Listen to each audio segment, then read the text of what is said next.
భారతదేశంలో అత్యంత నిజాయితీపరులైన లీడర్లు ఎవరన్న ప్రశ్నకు ఆశ్చర్యకరమైన సమాధానాలు వచ్చాయి. ఓ క్రెడిబిలిటీ సంస్థ జరిపిన సర్వేలో ఊహించని పేరు టాప్ 1 ప్లేస్లో వచ్చింది. దేశభక్తి, నిజాయితీ, సేవ, ముందుచూపు, ధైర్యం తదితర అంశాలు ఆధారంగా తీసుకుని ఈ సర్వే జరిపారు. ఇందులో వచ్చిన టాప్ 5 పేర్లేంటో చూద్దాం. Number 5 Nitin Gadkari. Infrastructure man of ఇండియాగా గడ్కరీని పిలుస్తారు. వృత్తిరీత్యా న్యాయవాది, వ్యాపారవేత్త అయిన గడ్కరీ బీజేపీలో కీలక నేత. రహదారులు, ఫ్లైఓవర్ల నిర్మాణం తక్కువ కాలంలో ఎలా పూర్తి చేయొచ్చో ఆయన్ని చూసి నేర్చుకోవాలి. సున్నితమైన వ్యక్తిత్వం ఉన్న గడ్కరీ సబ్జెక్ట్ విషయానికొస్తే తాట తీస్తారు. అనుకున్న పని అనుకున్న సమయంలో పూర్తి కాకపోతే ఏమాత్రం ఉపేక్షించరు. ఈరోజు ముంబై ప్రజలు ట్రాఫిక్ సమస్య బారిన పడకుండా హాయిగా ప్రయాణిస్తున్నారంటే కేవలం గడ్కరీనే కారణం. 1990లో మహారాష్ట్ర రోడ్లు రహదారుల మంత్రిగా ఉన్న సమయంలో ముంబై పుణె ఎక్స్ప్రెస్ హైవే పనులు 3 ఏళ్లలో ఎలా పూర్తి చేయొచ్చో జనానికి చేసి చూపించారు. అంతేకాదు, తన పదవీ కాలంలో ముంబైలో ఏకంగా 55 ఫ్లైఓవర్లు నిర్మించి రికార్డు సృష్టించారు గడ్కరీ.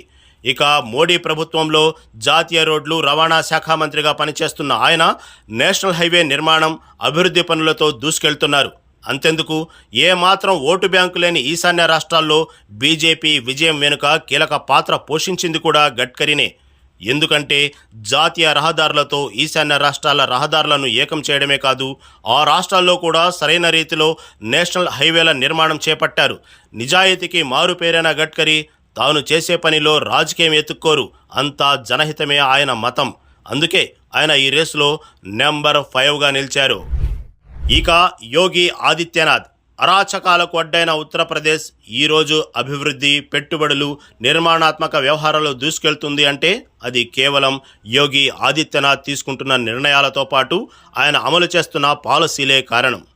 డేరింగ్ సీఎంగా పేరు తెచ్చుకున్న యోగి తాను మొదటిసారిగా ముఖ్యమంత్రి పదవి చేపట్టిన వెంటనే యూపీలో శాంతి భద్రతలపై దృష్టి సారించారు.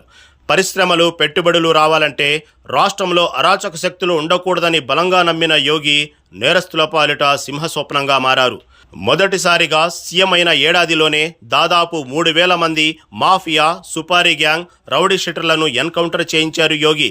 దీంతో బతకాలంటే యూపీ వదలాలి, లేదంటే ఎన్కౌంటర్లో చావాలన్న భయాన్ని సంఘ వ్యతిరేక శక్తుల్లో నింపారు. ఆ తర్వాత రైతుల కోసం పలు సంక్షేమ కార్యక్రమాలు చేపట్టారు.